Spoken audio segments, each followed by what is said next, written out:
The ladies asked to come and speak to me and took me into a mud hut at the side of the church, and through the translator disclosed all of this abuse that her Christian husband was perpetrating on her. And I sat there and listened to it, and it was awful. It was truly, truly awful stuff that I was listening to. And I asked her whether she'd informed the pastor of the church about this, and she said yes, she had. And I asked her, what did he say?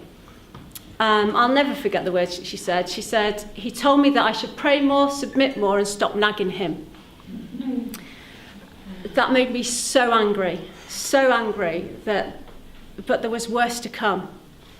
She added, I've done all of that, and nothing's changed. And then the killer moment for me, so you're the expert, what more can I do?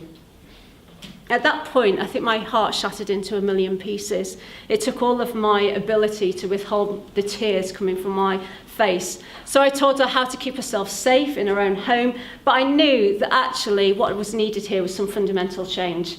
How had a place of supposed safety, a place of love and of compassion, turned into basically a death trap? You know, our churches were not a safe space. On the 2-hour journey back to the city, I argued with God, and as Christians present will know, that always works well, doesn't it, when you argue with God? I was like, why have we allowed this to happen? How have we got to a place where this is happening? Why are you allowing it to continue, God? And the question came back to me, it's like, so why are you allowing it to continue? And then it's like, well, who am I? And it's who are you not to?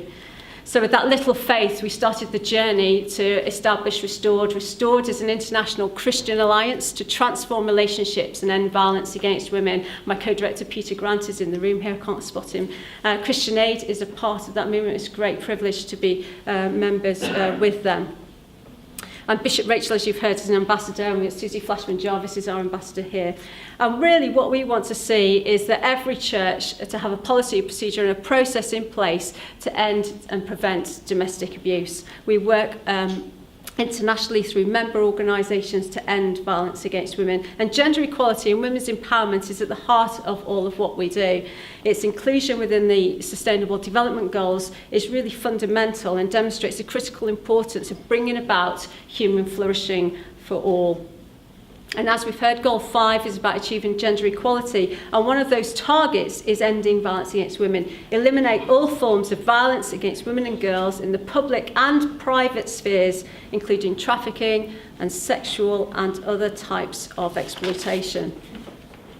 And it's important because violence against women is a cause and a consequence of gender injustice and gender inequality, and it fundamentally undermines the development goals that we want to see achieved. It's important that we address the issue of violence against women.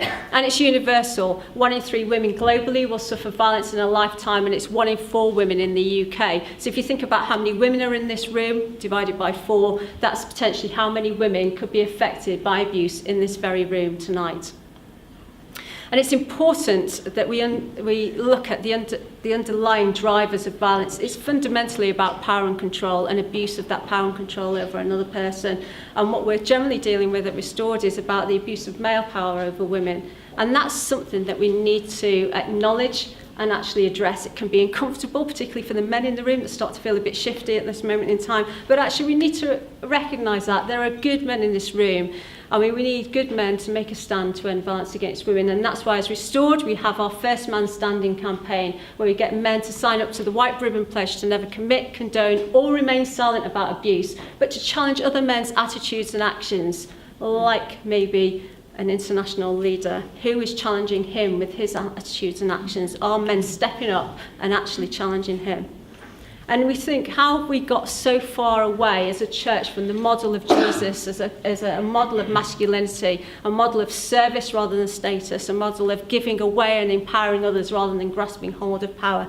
Actually, as Christians, we have that model and can be used for good. Jesus is our example of masculinity and of using that to empower women, to respect women, and to see everybody flourish in life. So what are we doing about it at Restored? Well, we exist to equip the churches to respond. We produce a free church pack. There's an example on there. It's downloadable from our website. We work with the church to train church leaders, and with CCPAS, and Justin is in the room over there to train church leaders.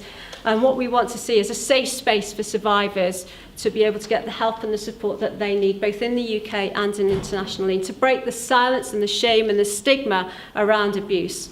And that churches are also challenging perpetrators rather than colluding with them. But everyone in this room has a part to play. It's great that you've got those sheets that you're going to go away with to take action, because we can't do this alone. We need everybody to participate. Those global goals only become a reality when we ourselves decide to take action. And it comes back to the question that God put on me: what are you going to do about it? The church is in virtually every community in this nation. It's in many communities across the world and can make a massive difference to play.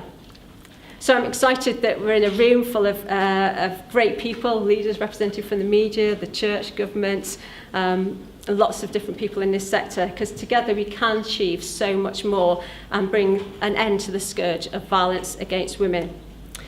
I finished with one key question that we hold at Restored, and that's to examine our own attitudes and actions, because that change starts with us. And the key question is how is what I'm doing affecting relationships?